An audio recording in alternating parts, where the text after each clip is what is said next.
Yay! We're live now! Actually, live now. It's not a test, it's the real thing. You're here for Wine and Waste, episode 5 or 6. I can't remember. I should have checked that before we went live. But yes, welcome. Welcome to Waste for Edmonton's Wine and Waste. Every Wednesday, every first Wednesday of the month. Emma and I sit down and we go live on Instagram and we chat about a particular waste issue that is going on in the city of Edmonton and the world. So we are super grateful to be able to do something like this. We're just waiting for Emma to hop on here and she should be joining any time now. But Waste Free Edmonton is a grassroots non-for-profit organization. We are all volunteers. No intent. We do this out of the goodness of our heart and the passion for waste. So if you want to support Waste for Edmonton, you can go to our website, check us out. We have a lot of cool things going on. And Emma has joined our lovely chat. Welcome. Cheers to Wine and Waste, the first outdoor edition. Whoop, whoop. So happy to see you again. I am doing fantastic. It is beautiful. I missed chatting with you. I wasn't here last month, so I missed a month. But no, did we? No, you did a chat by yourself because I couldn't make it. Yeah, but you did great. The Eco-Brick workshop that was. I feel like I still got my monthly. I got my monthly Shawn fix. Yeah, but the Eco-Brick workshop was delightful. I had so much fun. And I hope that everyone's eco bricks are coming along. I should have brought mine outside, but it's too far now. I'll do an update after. Yeah. We can do it next Wine and Waste. When we check in, maybe we can do a little eco brick check in as well. Absolutely. I love that. And I love that that's an ongoing project that everyone can work on who's involved in Waste for Edmonton. If you didn't make it to the Eco Brick workshop and you're like, what's an eco brick? I believe that video is on our YouTube page.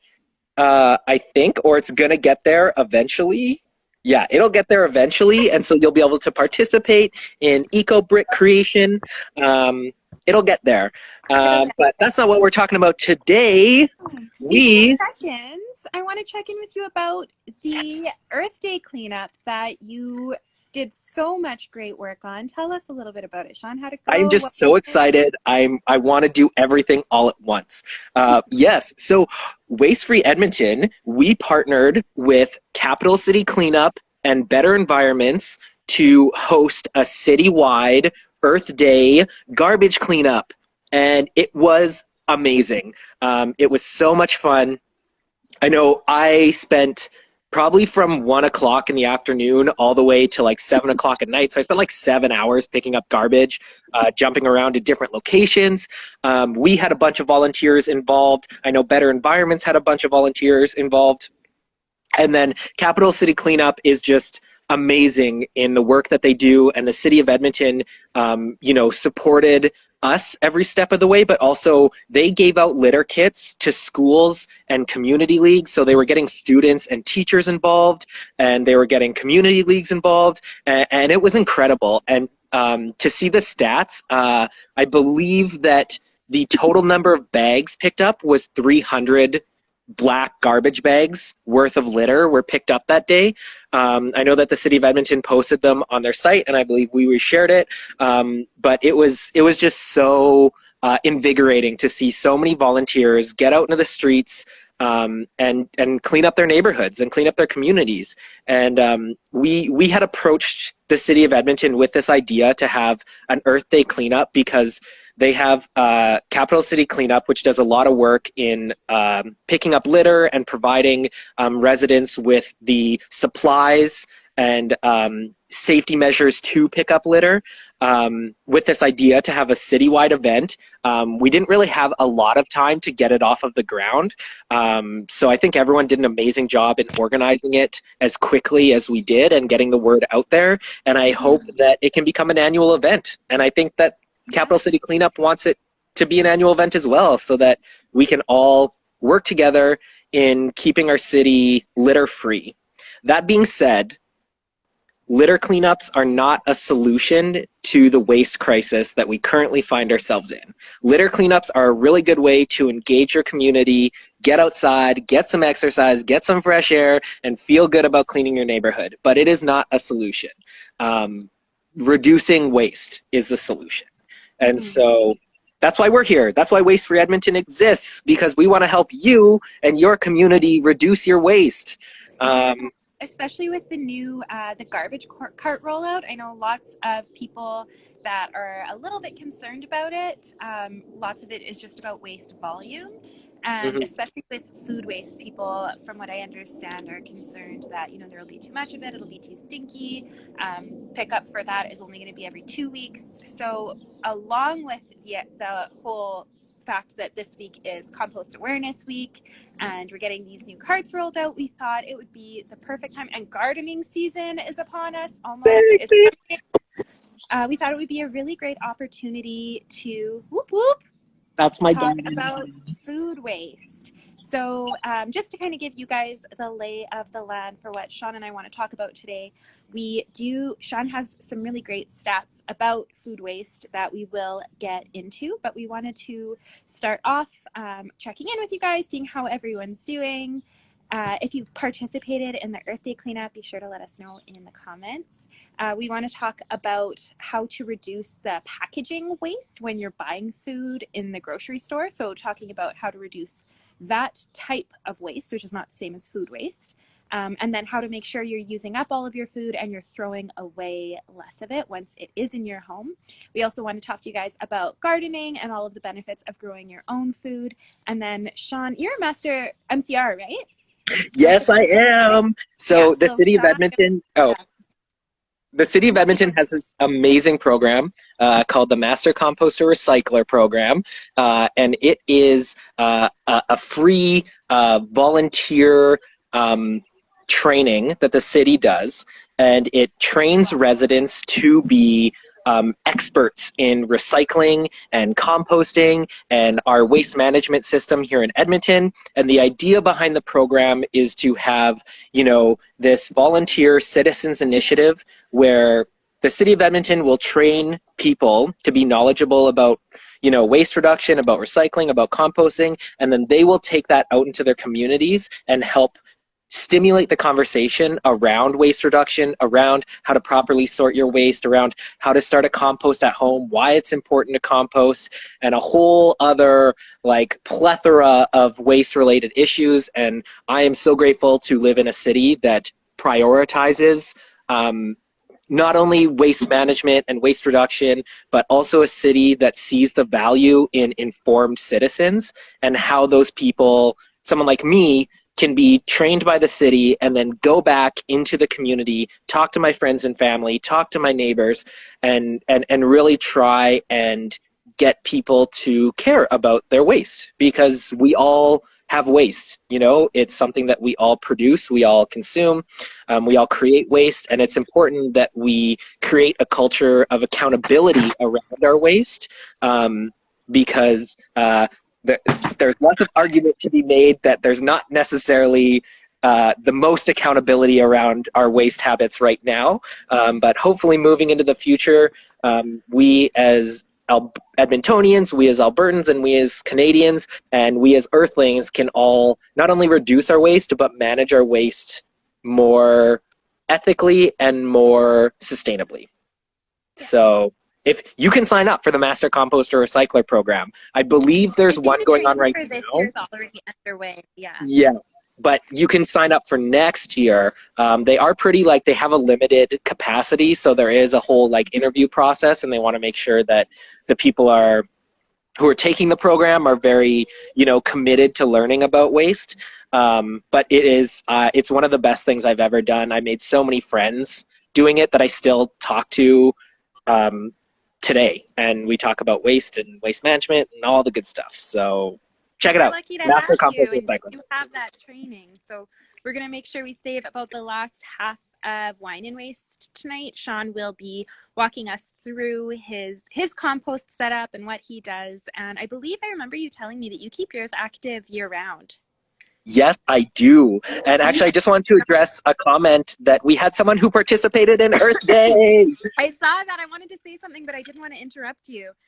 Yeah, So Cassandra said, I planned to go for a walk around my neighborhood on Earth Day to collect garbage, and I only got 3 minutes away before my bag was full. It felt nice to clean up around my community. That's amazing, and super sad to say that, in such a close proximity, there was so much waste. But Edmonton thanks you. I'm sure your community thanks you, and certainly Waste Free Edmonton thanks you. So one of the things Shawn and I, and everybody at Waste Free Edmonton really wanted to encourage as people were picking up garbage anytime, not just on Earth Day, but whenever you want to do it. You can ask for a litter pickup kit anytime through Capital City Cleanup. Is to kind of assess what's going into the black bag, what kind of litter are you noticing, and how can we work towards eliminating that waste so that not only is it not polluting our streets, but it's also not being sent to landfill. So really focusing on kind of stopping it at the source rather than dealing with it after the fact. I honestly think that's one of the coolest things about picking up litter is not only is it like a very unique, like meditative process where you can get outside and kind of, oh, puppy, oh. Oh, there's the other one. The beauty of doing this outside, I love it.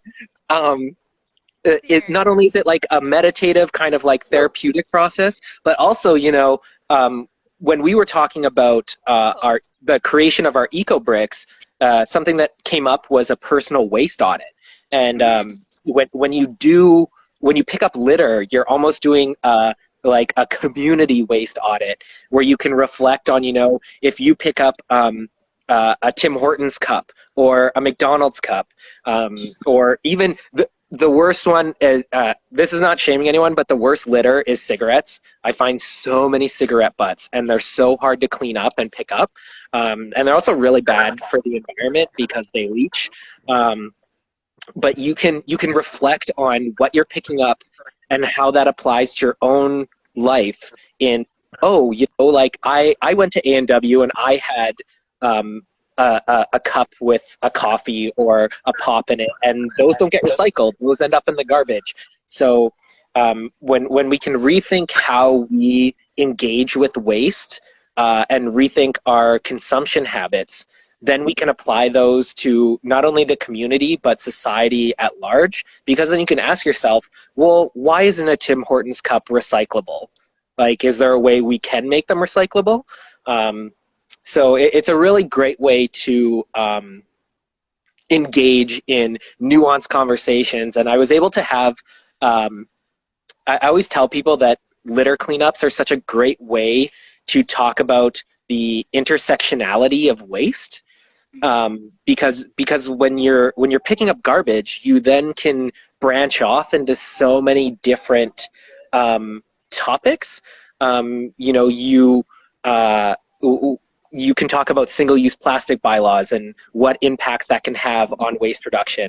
Or, I know our River Valley, a big conversation that goes on in our River Valley is community members who are living in the River Valley, and sometimes the waste that can get generated from those camps, that engages a whole conversation about affordable housing and like mental health supports and addiction supports, and how we as a society are responsible for taking care of people and also empowering people to reduce their waste and be responsible with how they dispose their waste. Yeah.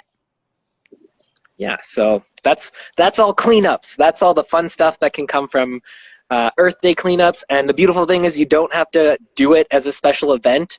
You can pick up litter whenever. You can grab your kids, you can grab your partner, you can grab your dog and just head out and pick up garbage, if even for, half an hour or an hour or 7 hours like I did last Earth Day. But one thing to kind of put on everybody's radar now, I know it's months and months and months away, but Shawn was the mastermind behind Waste Free Edmonton's event after last Halloween, what do we call it? Trash and treat? Trash and treat, yes. So the idea is to go out in your Halloween costumes right around, I can't remember if we were thinking the weekend before or after Halloween, to pick up litter, which was a really fun, especially during COVID times when it's so restricted how you can kind of get out and connect with your community. So that we got really lucky this year that Halloween was on a Saturday, so we were able to really like engage people to like dress up and go pick up garbage. But I think we'll have to rethink it if it's on a weekday. But who knows? Yeah, it was a really, really great idea. So something to kind of plant at the back of your mind if you are wanting to make an event out of it or have it be a little bit extra fun for the kiddos. That was something fun to do. I was out there in my unicorn onesie, got lots of waves. That's awesome. All right. So what do we think, Shawn? Do we want to switch gears and focus on this month's topic of food waste? Are you ready? Absolutely. I am ready. The sun is shining. I'm in my back garden. We are here with Waste Free Edmonton Wine and Waste. We are so excited for everyone joining us and watching this. So let's dive in. Let's dumpster dive into food waste.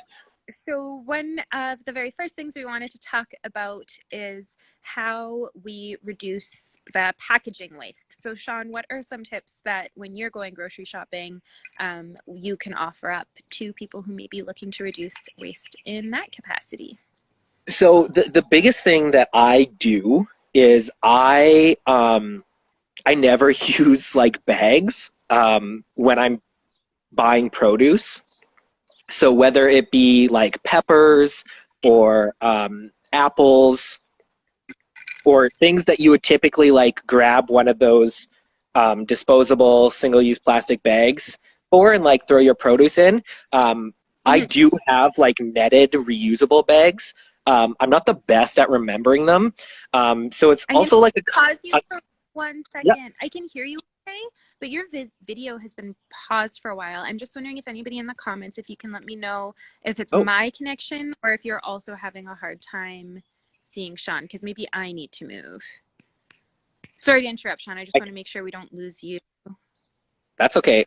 I'm still, everything's fine on my end, so it's hard for me to know. Like, both our pictures are still moving. Am I still frozen? Yeah, you're frozen and there's a white circle looping on your face, but I can hear you okay, which I don't seem frozen.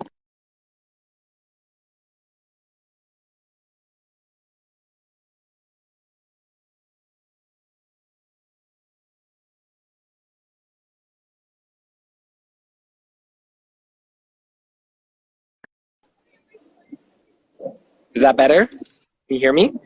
Is that better? Is my picture better? That's better. Did you move too, or was it just my connection? Yeah. I didn't move. I honestly disconnected from my Wi-Fi and using data instead. So I hope maybe someone in the audience can indicate if I am not blurry anymore. Better? Okay, awesome. It's 1,000,000% better on my end. That's fantastic. Sorry to interrupt, Shawn. I just wanted to make sure we didn't. No, that's okay. I don't want to be blurry. I want people to be able to like see and hear what I'm saying. So the biggest thing for me is not using produce bags when I collect produce. Now, obviously, that's a comfortability thing. Lots of people aren't comfortable with just putting their produce not bagged into their basket, or I usually shop with my reusable bag, and I just throw stuff in the bag as I'm going through the grocery store. I do have netted reusable produce bags. I'm just not the best at remembering them. My routine of always bringing a reusable bag is down pat. Like I never forget my reusable bag. But the smaller netted bags, it's still a work in progress to remember those all the time. But also, I buy mushrooms a lot. So at the mushroom section, there's always brown paper bags.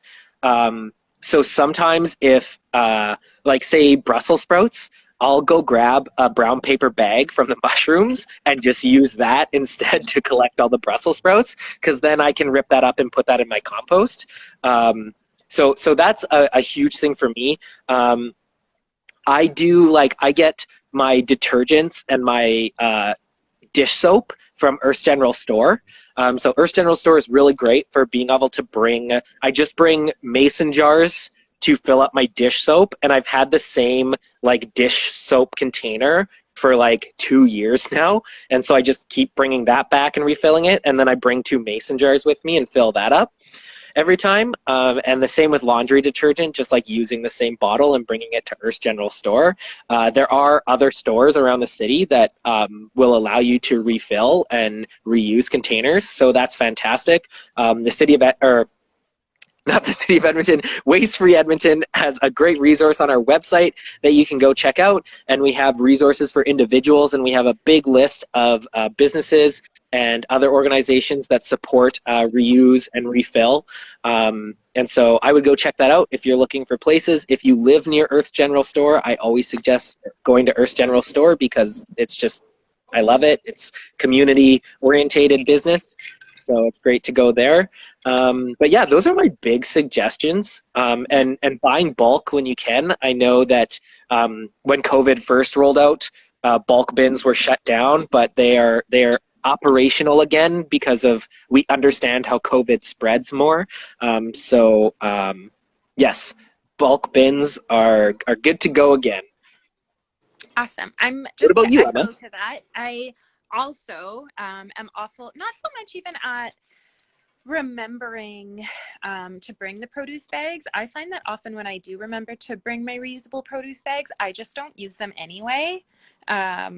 Especially if it's bigger stuff, like if I have 4 peppers, like I feel fine putting them in my cart or basket. And I know, like you said, that's, what people are comfortable with, but in my mind, whatever they've touched from transport to get to the store, and then from the back of the store to the shelf, and then the amount of times that the shelf has been rezoned and people rearranging the fruits and vegetables, and that, like, I feel like me putting them in my cart or basket is not going to be any worse, and you wash them before you eat them anyways. So personally, I'm fine just letting everything hang out loose. If it is smaller things like Brussels sprouts, I agree that paper bags or your reusable ones, if you remember. And honestly, for me is if you're shopping for your produce or whatever it is, try to shop a smaller locally owned store. I know that sometimes that comes down to privilege, but there are also lots of stores, like there's an H&W by me that's locally owned, and it's just as cheap, if not cheaper, than Walmart, Safeway, Superstore, all of those. It is locally owned. I find more of it is available in bulk, and if it's not, no thank you, Millie. If it's not, here's the neighbor, stop howling. If it's not available in bulk, when the place is locally owned, the owners are a lot more receptive to hearing feedback about, girls, there's an ambulance, I'm sorry. The owners are more receptive to hearing feedback about, like, hey, I'd really like to see more bulk options rather than a big box store. The owners could care less. Like, or not even the managers, I should say. The owner's not in the building. I'm sorry if they're loud. It's so funny. This is my life. There's 3 of them. It's actually adorable. I love it. They are pretty cute. But yeah, so produce, buying stuff available in bulk.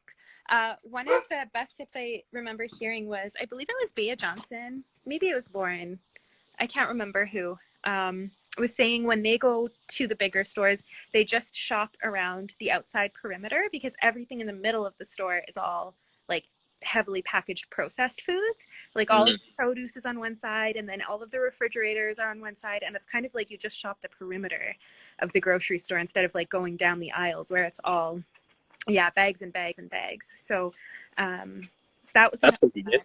Yeah, I thought that was really interesting. And then I actually started paying attention as I go, and often I don't need stuff like that's like the craving stuff or the snack stuff or stuff that you could buy pre-made, but you could all, like, it's so easy to make hummus, for example, on your own instead of.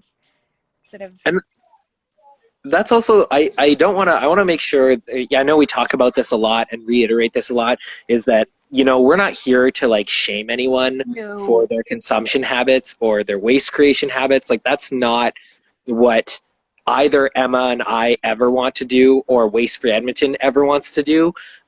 We're here to have a healthy dialogue around consumption and around personal waste habits, but also waste reduction across the board, not only as individuals, not only as community members, but how we as individuals can support society in moving towards a more sustainable waste reductive economy. Yeah. Some might call it a circular economy. So yeah, just, when we're having these conversations, don't feel bad if you do go and like buy chocolate bars or buy ice cream or like buy that cookie package that has a lot of waste. We don't want you to feel like you're being shamed or feel like you're being unsupported. So that's important when I think Emma and I always reiterate that whenever we have conversations like this, because it's important, because I think that empowering people and each other and supporting each other through our waste journeys will have a greater benefit than everyone pointing fingers and being like, I waste less than you, you waste more than me. Like, that's not productive. That's not going to accomplish anything. No, I think you're absolutely right. And also on that note, any of the tips and stuff that we do share, it's not to say this is the only way or this is the right way or you have to do this. These are just ideas and things that we've either run into or experienced or have found to be helpful. So it's not to say this is the only way. And as always, one of the reasons that we do these as a live is so that you can be very active in the comments as well. So if you ever have anything you'd like to add or change, or if you agree or disagree, it's a very open dialogue and we're happy to have you here. And like Shawn said, it's not about shaming or pointing fingers or saying I waste less. And I personally just posted in our Waste Free Edmonton group the other day because I'm looking at all of my chip bags that I've accumulated lately. And so now I'm thinking of using the shiny lining to create a greenhouse liner. Ooh, yeah. That's really cool. I've never thought of that before. So I can't measure it, but I made the post because I was looking for suggestions on how to attach them because it's such a flimsy, like once there's a little tear, the material, it just rips. So I was hesitant to sew because that's putting all these punctures in it. So I was just looking for suggestions on how to adhere them. And I had a lot of really great responses. I found out that, what's the word? Fusing the bags together is a thing that people have been doing with irons in well-ventilated areas. Doesn't work with chip bags.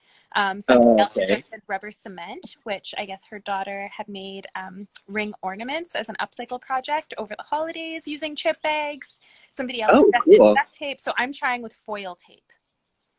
So I'll keep you guys posted. I don't know. But that's another thing to think of is looking at the packaging that your food comes in and challenging, instead of putting this in the garbage or in the recycling, what can I do with it? So for example, all of my drinking glasses, pasta sauce came in this. Yes. Oh my gosh. So thinking about the packaging that your food is coming in as part of what you're purchasing and kind of taking accountability for that. I do love how there's a whole like community of memes that are centered around like saving jars.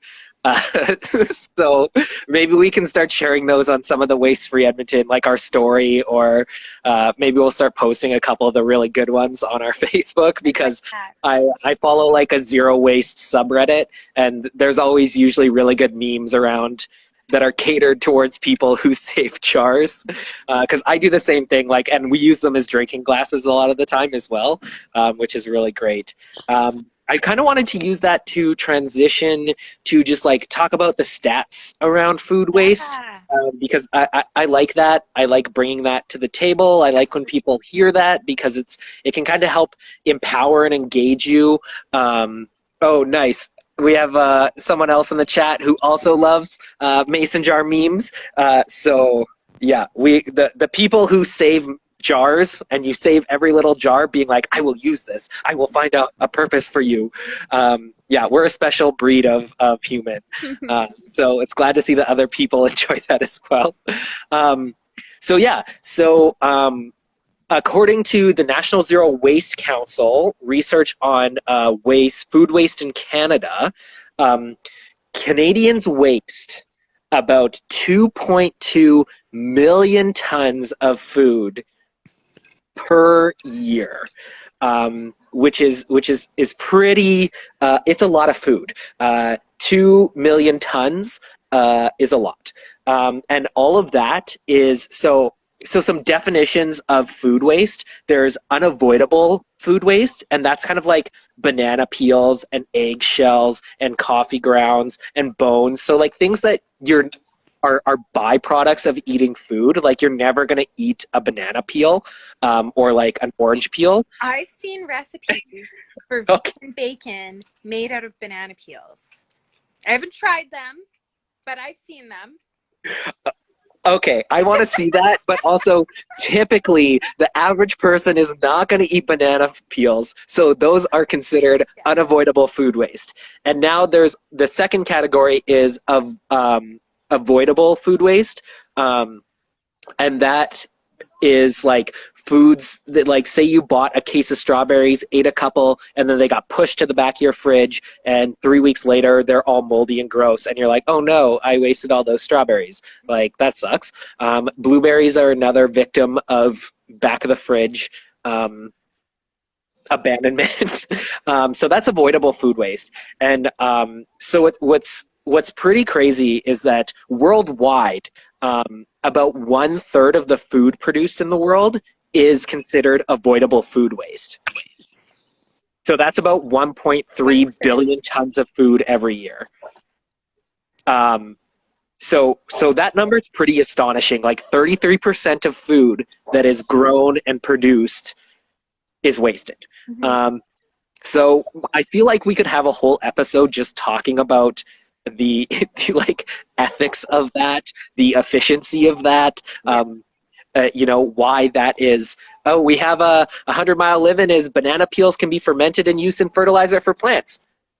Compost. Yeah, Yes. I love that. What I've been doing, and maybe 100-mile living, you can shed some light, because I honestly don't know if I've been doing anything with this, but whenever I have banana peels, I put them in like 8-cup measuring cup, and I fill it with water, and I let it chill for a couple hours, and then I use it to water my plants. But I don't know if that's actually enough time for like potassium to be absorbed. Do I need Not sure. boiling water to make it like a tea? I've read about letting it ferment, letting everything ferment and making a tea that you can use to water your plants with, but I'm really not sure.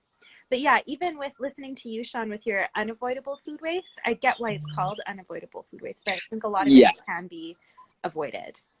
Well, and the cool thing, and why we're having this conversation, why we decided to talk about food waste, is because it's Compost Awareness Week. And the beautiful thing about all of this food waste is that when it's managed properly, most of that value and nutrient that comes from food waste can be recycled back into the soil and back into the environmental economy of the planet. But that's only if we are properly managing our waste and disposing of our waste properly where it can be compost, because that's a huge problem with food waste, is that when municipalities don't have source separated organics, or individuals are not sorting their organic waste from their non-organic waste, that food waste ends up in the landfill, and when it's not properly disposed of, it doesn't break down properly, and then it creates methane gas, which then gets released into the atmosphere. And methane gas is a greenhouse gas that is actually more impactful than carbon dioxide. So, as a global society, we've been having a lot of conversations about carbon and about the impact of carbon emissions on greenhouse gases. Probably one of the lesser talked about things is methane and food waste and food production, about how that adds methane to the atmosphere, which then adds to, the growing climate crisis that we see emerging.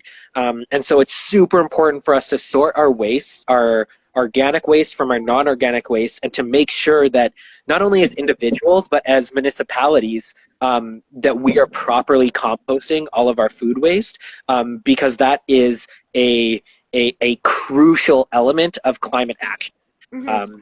And I think that's ramping up for most people to understand why composting is so important, because not only does it prevent methane from getting into the atmosphere, it manages our waste better, but it also creates like nutritious soil that then gets returned to our land, so that we can make sure that we're not just stripping our topsoil with harmful agricultural practices and not replenishing the soil, because the earth is a circular system, and we need to make sure that we are using regenerative practices, so that future generations can thrive and grow food, and that we can make sure that our earth stays healthy, and that we support life-sustaining ecosystems.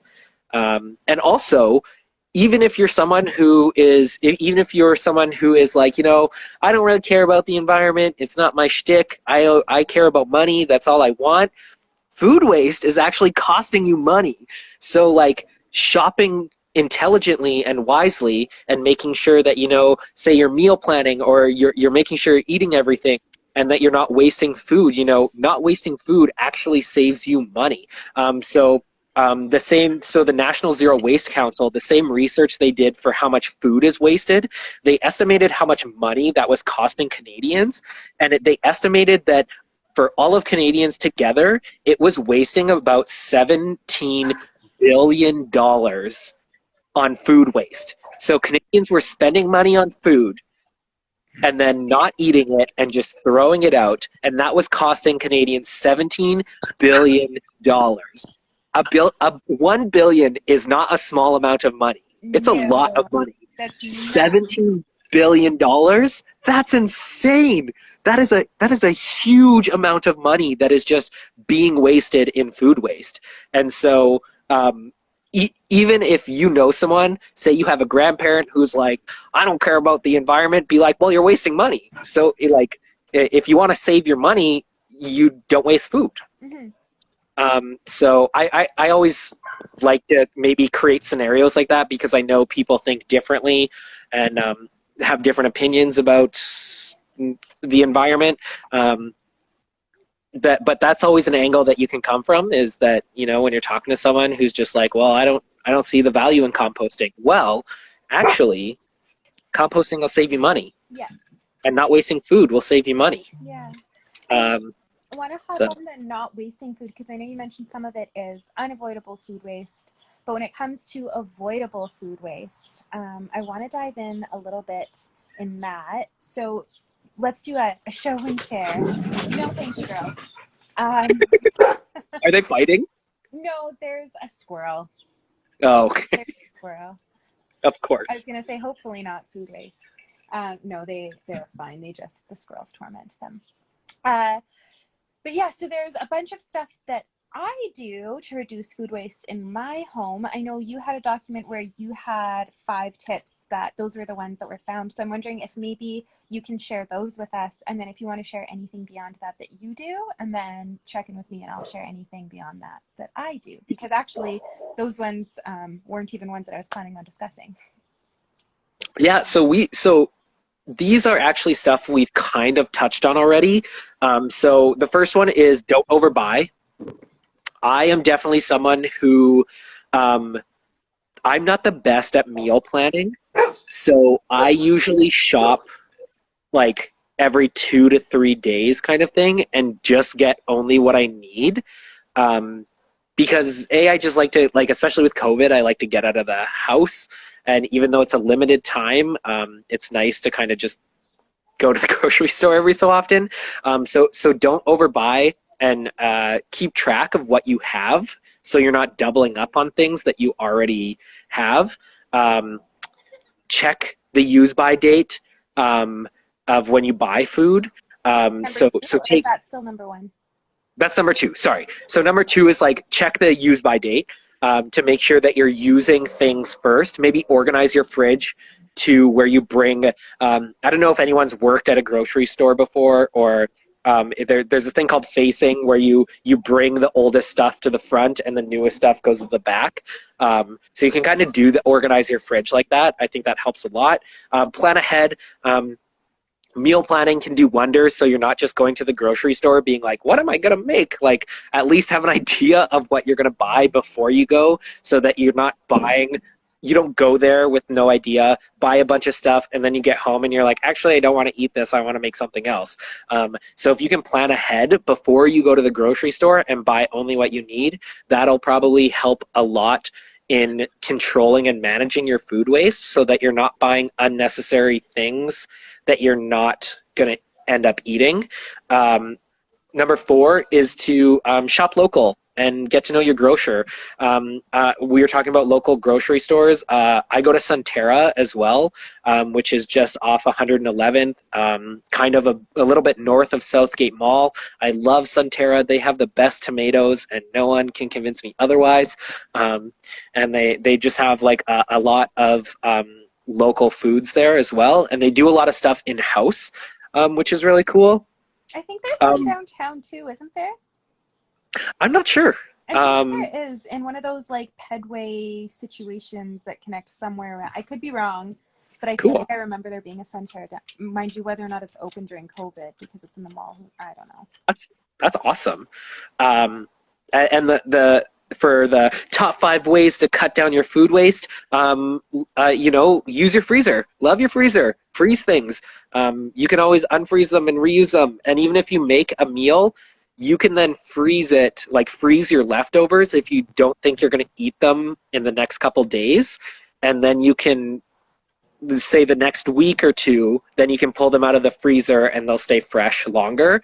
So if you make a giant quiche and you eat like a fourth of that quiche, but then you're like, I don't want to eat quiche the next 4 days, you can freeze the rest of that quiche and save it for another time. So don't overbuy. Check use before dates and best before dates, and organize your fridge to use the oldest stuff first. Plan ahead before you go to the grocery store. Make sure you have you know what you're going to buy. Shop local and use your freezer. So those were the 5 listed. Was that your list, or did you find that list? That was a list that I had combined a couple lists together. Okay, so I like it. Is there anything beyond those that you practice in your home? I have a dehydrator. Oh, I'm so envious. Can I borrow So it? Yes, you can. I would love that. So having it, if it's accessible to you, I would always suggest getting a dehydrator because they're amazing. There's so many fun stuff, so many fun things you can make. Not only dehydrating stuff, but you can also blend a bunch of fruit together and make like fruit leathers in it and dehydrate it. And it's like a homemade like fruit, fruit roll-up things. And it's so good. So much harder in the stove. Yeah, I was lucky that my mom got it for me for Christmas a couple years ago. But yeah, it does work. That dehydrator does work, and I would recommend it to anyone and everyone who, whether you like get it secondhand or you get it for Christmas, like dehydrators are just the best. Or you borrow it from a friend, share resources. We love sharing. I love that. Yeah, dehydrator. That's great. I like that a lot. So then I'm going to piggyback off of your top 5, which I adore. I think those are really great tips. So I'm going to share some of mine. If any of you who are joining us live have anything that you practice at home, please share it with us and the community. We'd love to hear from you.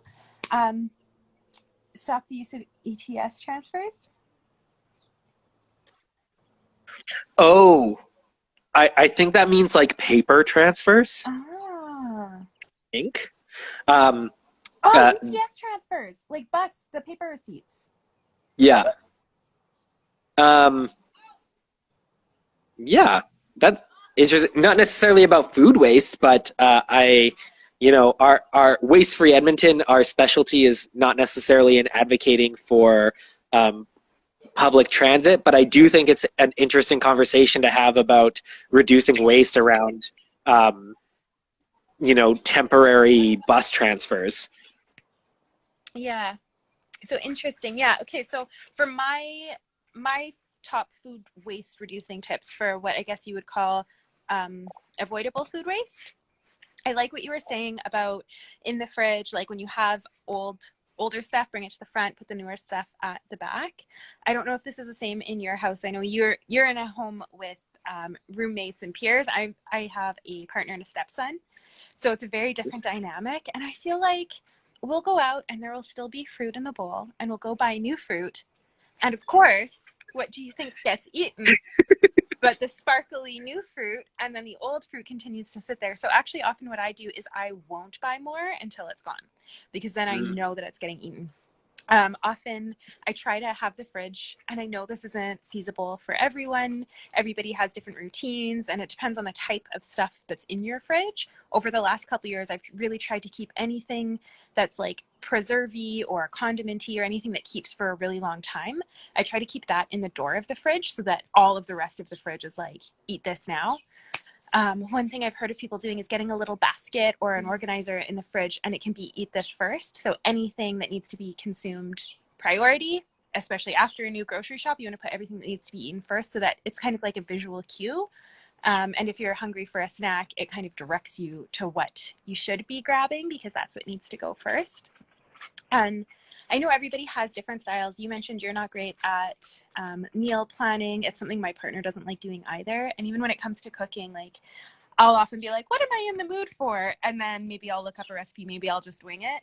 He's really great at following a recipe, but I'm really great at opening the fridge and being like, oh, this would work with this, and this, like, these together equal this. So I'll try to like come up with something with what's already on hand. If you're not good at that, there's this website I discovered years ago. I'm sure it's still a thing. It's like something about like what's in my fridge, or what can I cook with what's in my fridge. And you can go to this website and just put in some ingredients, and it'll suggest recipes for you with like made out of the things that you already have in your fridge. So if you have no idea like how to kind of combine the things, Google something like, what can I cook with what's in my fridge? And it will suggest. So that was one thing you can do. And actually IKEA, my sister-in-law sent me this resource. IKEA has put out, I think like a recipe book where it's all with food scraps. So all of the stuff that normally gets wasted, they suggest different things that you can cook with, like little odds and ends here. So one of the things, for example, that I always do is whenever if I'm peeling carrots, or if I'm cutting the onions, and you keep like the paper or the ends, I'll always freeze. And so I make my own veggie stock with those. I was peeling sweet potatoes a while back, and decided to bake the peels for dog treats. So like just kind of reassessing the stuff that normally you would throw out that is considered scraps. We cook a lot with food scraps. I think it's fun. I think it's cool. I feel like it's a challenge. And often what I'll do, I started trying to do this thing. I feel like there's a lot to be said about social media and how we use it, and doing things just to post on social media, and how it's highlight reels. Like, there are lots of criticisms about it, but I think it could also be really great. One thing I've started doing and using Instagram as an accountability tool is I've tried to do this like Food Waste Friday. So every Friday I'll look in my fridge for stuff that is destined for the garbage and find a way to salvage it. So like, that's awesome. If it's grapes that are starting to get squishy, I'll wash them all and quarter them all and be like, these are going in a salad tonight. Or I had apples that were starting to like, pieces were going off, like bruisey bits. So I made not a preserve applesauce, because I know you can't like can with damaged apples, but I made one just for the fridge that was eaten within the week. Or like just challenging, like, do I have to throw this in the garbage, or how can I extend it? So I'll try once a week to gather all the odds and ends that would normally just kind of be discarded, and do them all at the same time. Oh, like garlic. I had way too much garlic. So some of it I preserved in vinegar. Some of it I roasted with olive oil in the oven to throw in a hummus. Nice. Some of it that had sprouted, I planted. So I tackled like all of my garlic at once and did 3 different things with it. And it just, I don't know, it feels less overwhelming that way. That's really cool. Yeah, or having freezer emptying nights. That's one more before you go grocery shopping. Like if your freezer is starting to get full, chances are it's a bunch of stuff with just a little bit left in it. So going through your whole freezer and trying to eat out of just your freezer until it's like you've got rid of all those odds and ends. Those are amazing tips, Emma. I'm so glad that you like do so much and you're so creative, and we are very similar. That I am also a bit of a like chaotic cook in the fact that I'll just look what I have and use it. Yes.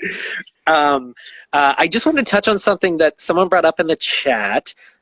B picked a 9, had made a comment about ETS waste, and then asking about what Waste for Edmonton focuses on, whether it's personal public waste or, city government waste.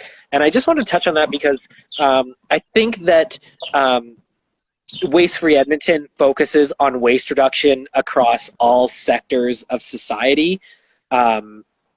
Three-prong approach. Yeah. Do you want to explain the three-prong approach? Yeah, so we have a three-prong approach, and we're all volunteer-run. We all kind of help work on different levels. So we focus on personal waste reduction, and that's what Shawn and I are here talking about tonight, is how we can personally reduce our food waste. And oh my goodness, it's 10 minutes to 8. We need to talk about composting. I know, but quickly, just because it's a great question. Quickly, just because this came up. I finished the three-prong approach that Waste for Edmonton has, because I think it's really important to clarify that, especially since someone asked about it. And then we'll get to the compost. Yes. I'm actually going to walk because when I'm doing my compost, I'm going to need Jacob to film. So I'm gonna. He's in the front yard, hanging out with a bunch of drag queens. So I'm just going to go grab him while you explain the three-prong approach. I love that, and it's a really great question. And thank you for asking. So yeah, we do focus on individuals. We also focus on businesses and how we can support businesses in creating less waste. And the third prong is government. So if you head over to wastefree.ca, you can see some of the stuff that we've done. We are really working hard and just had one of our volunteers speak at the utility meeting about waste reduction for the city and the zero waste roadmap, or the waste reduction roadmap, my apologies. So working to influence the government, businesses, and individual. So three-prong, Waste Free Edmonton. If anybody is curious about more of the work that you're doing and you want to follow up, please email info@wastefree.ca, or I'm the education manager for education programming. I'm education at wastefree.ca. And Shawn, I guess we didn't do our personal intros, is the manager of our public outreach at the moment. And he can be... Sorry. I was going to say, I had 2 months worth of excitement built up for Waste for Edmonton. So when we started, I was just like all over the map. So yes, my name is Shawn Gray. I'm the manager of public outreach and event planning. My email is outreach@wastefree.ca. And yeah, Waste Free Edmonton is always looking for volunteers. Emma did a great job explaining who we are and what we do. And is it cool if I kind of jump into composting, since we're like running out of time a little bit? So about 8 minutes left. So thank you, Shawn. Thank you for everybody sharing your ideas. And I believe you're Shawn is going to take the reins. So I'm here to listen and learn as well, because personally, I only compost in spring, summer, and winter. I don't know how to keep it active. So I'm really looking forward to learning a lot with all of you. Yay, I'm so excited. I'm going to hand the camera to my lovely partner, Jacob. So he is going to be the camera operator while I show you about how we compost and how we compost year round. So let's get this started. Switch the camera around. Yes, hello. Okay, welcome. This is our family compost. As you can see, this was put on to keep the snow out of my leaf pile. So we have built our compost out of pallets. There is 2 sides to our compost. This is where the active compost happens. So this is where all the food gets put into. As you can see, it's looking quite healthy. There's some peanuts in here, and there's a little bit of an onion here. But it is breaking down quite well. So we have 2 sides. So we have the active compost, which is right here. And then these are giant bags of leaves that I have saved from last fall to use throughout the winter. So the 4 basic elements of composting are your greens, which is your nitrogen. So that's like food waste and, live plants. And any, so food waste is your greens, and that's your nitrogen. And then you need your browns, and that's your carbon. So this would be your carbon, is dried leaves. And so those need to be in equal quantities to make a successful compost. So for equal parts greens, you want equal parts brown. And then your compost also needs air. I have my lovely pitchfork here, and that's what I use to turn the compost. So I'll stick it in here and turn it over, and you can see, oh, Jacob, you want to get in close here? Look at how nice this compost is. Like, this was all food that has broken down with leaves over the course of the winter. And so turn it over in the winter as well then? There is about a period, there's about a Do you turn it month. over in the winter? Yes, I heard that. Okay. There is about a period, about a month-long period where I can't turn it over because it's frozen solid. But I will still add stuff on top of it. And then when I can, like, I won't be able to turn it completely. Like right now, I could dig to the bottom and like pull stuff from the bottom to the top and mix it all dough. But in winter, I can't do that. What I do in the winter is I like stab it just as deep as I can, just to get some air into it, because air is really important for the decomposition process. And then also, you need moisture, which in the winter is really easy. But sometimes in the summertime, if we're having a particularly dry summer and you're not getting a lot of rain, you will have to add water because moisture helps the microbes activate and decompose all of the food waste and the carbon with the leaves. So I do yeah. want to ask one question about what's going into it, because I know with the new cart rollout, and now we have dedicated food waste bins, but I know some things can go into the food waste bin that should not go into the compost. Can you Yeah, shed some absolutely. light on that for us? So the really cool thing is that the city of Edmonton is rolling out this cart program that Emma was talking about, where we have source separated organics. So now we are required to sort our garbage into a black cart and sort our food scraps into a green cart and recycle in blue bags. So now typically if you're home composting, it's not a good idea to throw meat or dairy or any bones into your compost, because it will attract animals, whereas I've personally never found like any coyotes or any larger animals attracted to vegetables or fruit going into a home compost. So it's just, and meat takes a longer time to decompose than vegetables or fruits do. So it's typically not a good idea to use meat and bones and dairy in a home compost. The beautiful thing is that when you get your green cart from the city of Edmonton is that you can throw, meat, bones, dairy. You can even throw dog poop into your green cart when you get it from the city of Edmonton. I don't have a dog. Some people, some hardcore composters I know will compost their dog poop.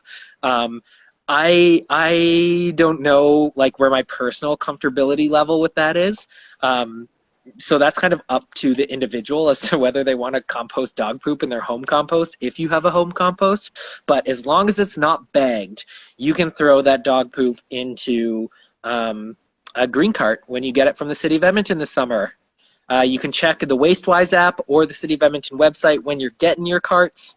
And that will, if you don't want to compost at home, if you think home composting is yuck and you just don't want to deal with it, the beautiful thing is that the city will give you a cart to compost in. If you do want to compost at home and you want to build a beautiful pallet compost that has a rustic feel to it, there's a lot of great online resources that you can watch YouTube videos of how to do it, or feel free to contact Waste Free Edmonton and I can walk you through how we built this one. And this isn't my first pallet compost that I've built, so if you're looking for suggestions or advice, please feel free to contact Waste Free Edmonton because we will support you through that, because composting is so much fun.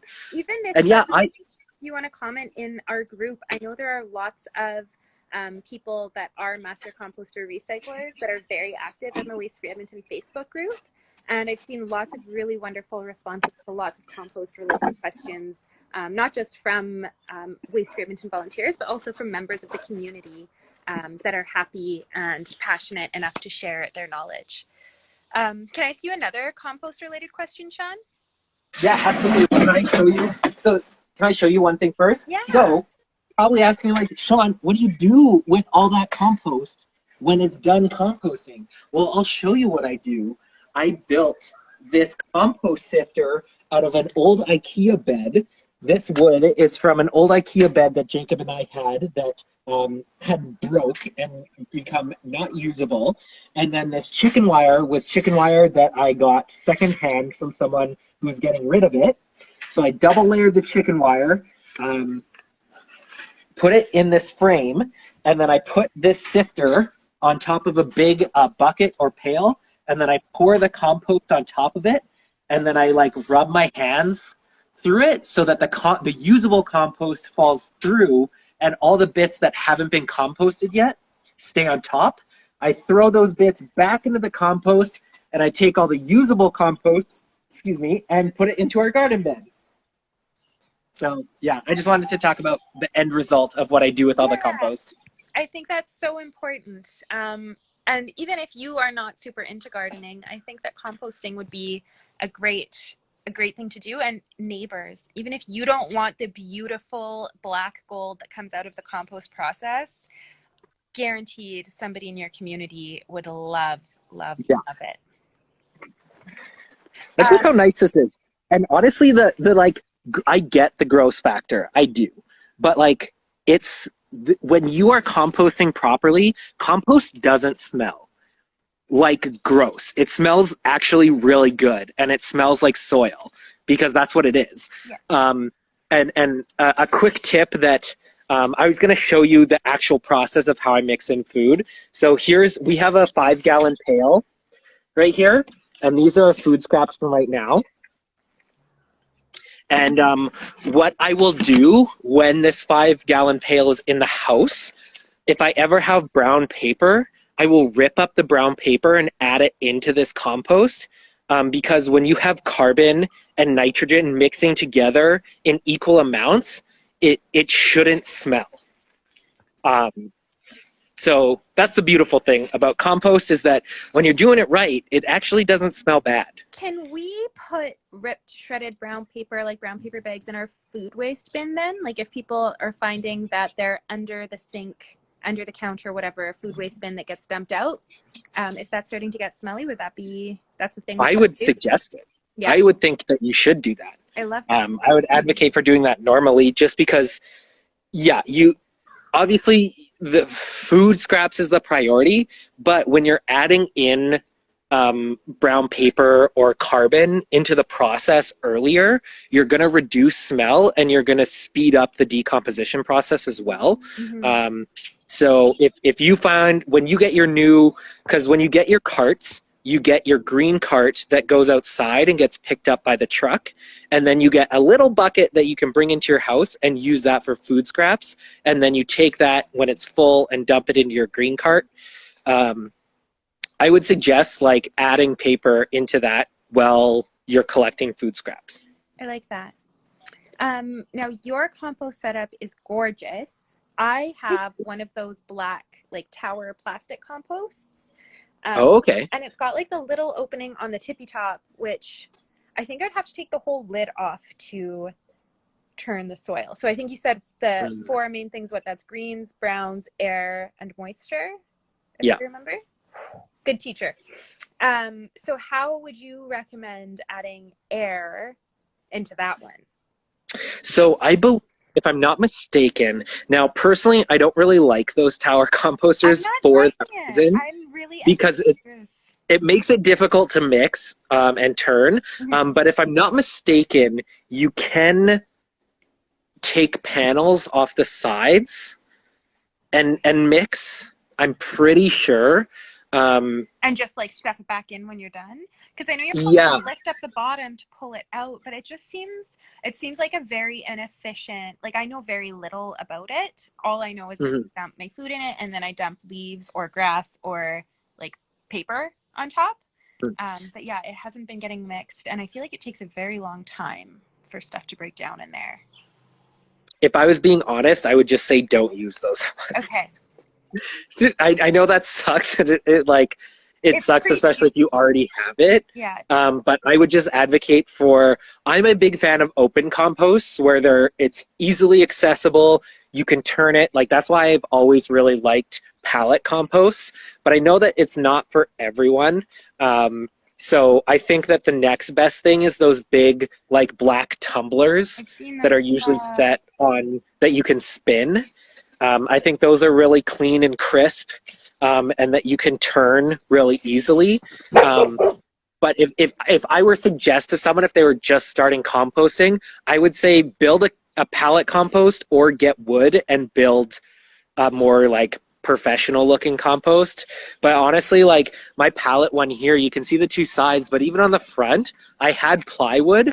So um, from the alley, lots of people just see this like clean front, and I've been meaning to a couple of my friends are artists, and I've been wanting to invite them over to decorate the front with like write compost on it, but then also like draw pictures of like mushrooms and vegetables and fun stuff like that. So you can have fun with it. You can make your compost like an art project. Can I ask you another question? Please. Lots of people, I'm sure, have those, like, for example, mine is stainless steel. I know my neighbor has one that he recently built out of wood. Those containers that hold the old garbage bins, which we'll no longer be using as garbage bins. Is there a way to convert that into a compost? Like, could you like, Absolutely. yeah? I would say if you're going to convert one of those to a compost, I would suggest drilling holes in the sides, like Sides, the not all bottom? through the bottom. Um, you could do the bottom, but I would say the sides are probably more important because you want air to pass through it. Whereas if you're doing it from the bottom, you're not going to really get air coming up and up from Yeah. underneath. You want air coming through the side. Mm-hmm. Um, so I think drilling holes in the side is more important than the bottom because if you're worried about moisture accumulating in the bottom, any of that will come out the sides. But even then, that's not the worst thing because I don't think you'd have to worry about moisture or water accumulating in the bottom of the compost when you have holes drilled in the side. Yeah, I think you're quite right. And does it have to be wood or could it be a stainless steel one? I mean, you could do a stainless steel one. I I've never. Pallets are really easy to access. Like very frequently, can you get free pallets Yeah. from most industrial areas? So that's just why I've always used pallets. And also, most of my living situations have always been rentals instead of being a homeowner. So anything I build usually needs to be temporary in case my landlord wants me to take it down after I move out, which in some cases has been the case. But I have lived in a couple places where I've built a pallet compost, and the homeowner is like, I love this, like, leave it. And the next residents can decide whether they want to keep it or not. Yeah. So that's why I always build out of wood. But if you are a homeowner and you're going to stay there for 20 or 30 years, if you want to build a strong, elaborate structure out of stainless steel, go for it. Just think Make that's sure a you garbage bin. just make sure you send pictures to Waste for Edmonton so that I can see it, because I would love to see a more like permanent stainless steel compost. Awesome. So yeah, just to reiterate, thank you so much, Shawn, for sharing your compost with us and your process and your knowledge. Composting is amazing and phenomenal, but first and foremost, we want to try to reduce the amount of food that has to go into it as much as possible. So before it goes in the compost, it'd be better for it to go in our tummies just because of how much food is getting wasted. I hope that we had some really good tips for everybody. The one thing that we wanted to talk about that we ran out of time was gardening and growing your own food, because that's the most sustainable option, right? You're saying no to the plastic packaging, you're growing what you want, you can grow in the ground, in containers. Don't forget to bring yours in tonight. I left a bunch of my seedlings outside, Shawn, and they all died. I think I lost Oh I no. lost my eggplant, most of my peppers, my tomatoes. My tomatoes got ran through the ringer today, but I think they're going to be okay. They needed to toughen up. That's what hardening off is for. But I'm definitely going to bring them inside, and I probably won't take them outside tomorrow. I'll give them a break. Yeah. But yeah, my squash and like I know some people start zucchini in the ground, but I love to just start zucchini inside. So they're all doing great, which is really nice. But yeah, gardening at home is one of the best therapeutic, enjoyable things you could ever do. So I will always advocate for gardening at home, because you can grow your own food and share it with people. I think that's my favorite thing is when I grow excess food, I like bring bushels of kale to my friends and they're just like, oh my God, for me? And it's like giving flowers to someone, but you're giving a bushel of kale. I love it. I absolutely love it. I'll sometimes leave bouquets of kale for my neighbor across the street. And zucchini, when they get crazy big, you just can't keep up with them. Yeah. But yeah, if All you're right. not sure where to start and gardening is new to you, honestly, like whatever you love to eat, check a seed packet. If it's got less than 90 days, you're good to go. It doesn't have to go in the ground. If you're renting, if you only have a teeny tiny patio, get one gardening pot outside and it's a great place to start. Anything else you want to add before we say bye, Shawn?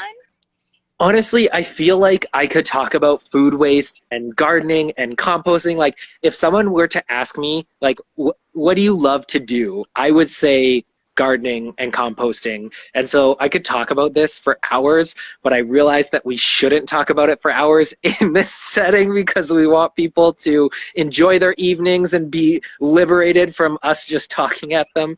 But I do enjoy everyone that participated tonight. When Emma and I are doing Wine and Waste, we want people to be active in the comments and adding to the conversation. This is just the medium we have to chat in right now. But, hopefully when we can finally get through this COVID thing, we can start having in-person conversations again and have meetups where we can meet together in a community garden, where we can meet together, in a local park and really chat about waste reduction and how we can support each other through our waste journeys. And so I'm so excited for the day that COVID's over and done and we can all finally meet in person again. But I'm glad that we have this avenue to communicate with you and chat with you. And I'm so grateful, Emma, for Wine and Waste. I love talking with you. Yeah, you make my whole month better seeing your smiling face. Awesome. Yay. We don't want to hold people for too much longer. But have a great evening. Thank you so much for tuning in. Follow Waste Free Edmonton on all social media. Go check out our website. Check out our single-use plastic bylaw that we can hope take effect in the city of Edmonton soon. And have a lovely evening. Emma, you're fantastic. You're fantastic. And we love you guys too. I saw that last comment slip in. Thank you guys so much for joining us. Yes, we love you. Have a great night. Good night, everyone. Bye.